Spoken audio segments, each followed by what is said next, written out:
कि बाबा साहब भीमराव अंबेडकर जी ने ये कहा था कि शिक्षा एक बाघिन का दूध है। बाघिन मतलब शेरनी का दूध है, और जो कोई भी इसे पिएगा वह बाघ की तरह दहाड़ेगा। ये बाबा साहब ने कहा था। और उन्होंने जो अपना नारा दिया था, शिक्षित बनो, संगठित बनो और संघर्ष करो, उसमें सबसे पहली जो उनका जो संदेश था वो समाज के अंदर शिक्षा के ऊपर था। उन्होंने समाज के हर वर्ग के लोगों को कहा कि अपने बच्चों को शिक्षित बनाएं, और उनका ऐसा मानना था कि शिक्षा अगर किसी परिवार में होगी तो उस परिवार के अंदर कभी अंधेरा नहीं होगा, और वो जो बच्चा जिस परिवार में पढ़ेगा, वो जिस गरीबी के माहौल से बाबा साहब भीमराव अंबेडकर ने अपना बचपन गुजारा, वो कम से कम वो संघर्ष उसको बचपन में नहीं करना पड़ेगा। और बाबा साहब भीमराव अंबेडकर जी जब संविधान लिख रहे थे, संविधान के अंदर जो उन्होंने आर्टिकल 21A दिया, जिसके अंदर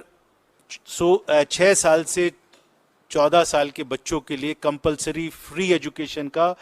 कानून बनाया। आर्टिकल 39 में सम्मान और स्वाभिमान और स्वतंत्रता के साथ में बच्चे अपनी शिक्षा ग्रहण कर सकें, उसका कानून बनाया। आर्टिकल 15(3) के अंदर उन्होंने बच्चों को मेडिकल सपोर्ट छात्रों के लिए मिले स्कूल के अंदर। आप लोगों को ने सब याद होगा आपको कि जब हम स्कूल में थे तो स्कूल में ही टीकाकरण होता था। उनको ऐसा लगा जब उनके बच्चे का एक मौत हुई सिर्फ मेडिकल सपोर्ट ना मिलने की वजह से, तो उन्होंने सोचा कि अगर मेरे बच्चे के साथ में ऐसा हो तो किसी और बच्चे के साथ में ऐसा ना हो, वक्त पे उसको उसका टीकाकरण हो, उसको मेडिकल सपोर्ट मिले, और स्कूल में ही क्यों ना मिले। तो उसके लिए उन्होंने प्रावधान किया।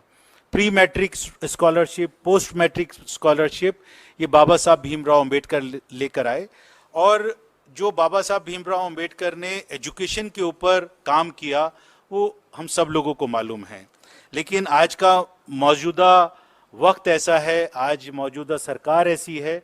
और हरि भाई आपको और आपके पूरे डिपार्टमेंट को मैं बधाई देना चाहता हूं कि आज ऐसे वक्त में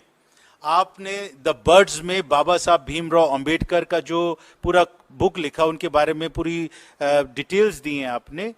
कि उनका संघर्ष कैसा रहा जीवन में, उन्होंने किस तरीके से पढ़ाई की, क्या क्या उनकी उपलब्धियां थी, वो सब के बारे में जानकारी दी।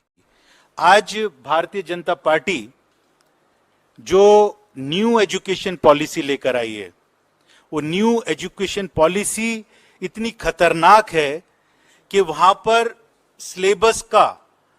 जो सिलेबस पहले हम लोगों को देश की स्वतंत्रता की लड़ाई के बारे में, इतिहास के बारे में जानकारी दिया करता था,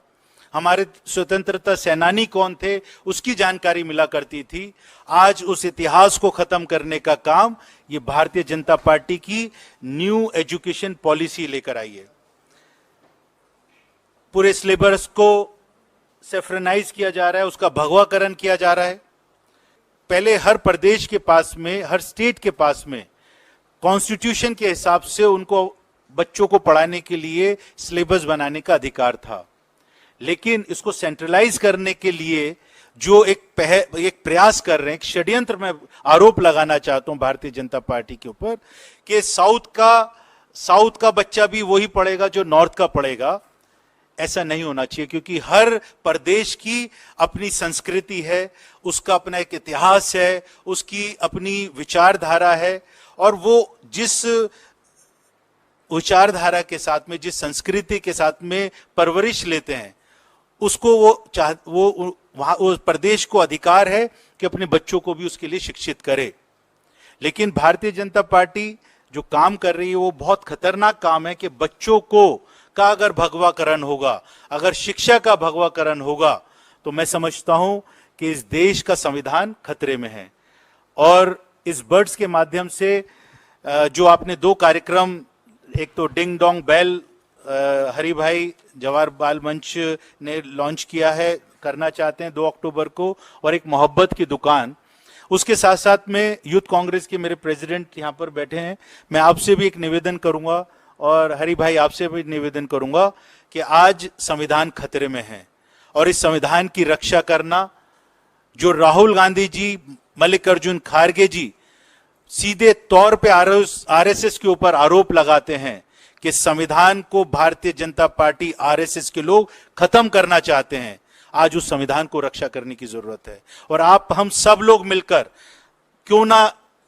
उस कैंपेन के साथ में जुड़ें, जो campaign all India Congress committee की एससी विभाग ने चलाई है संविधान रक्षक के रूप में।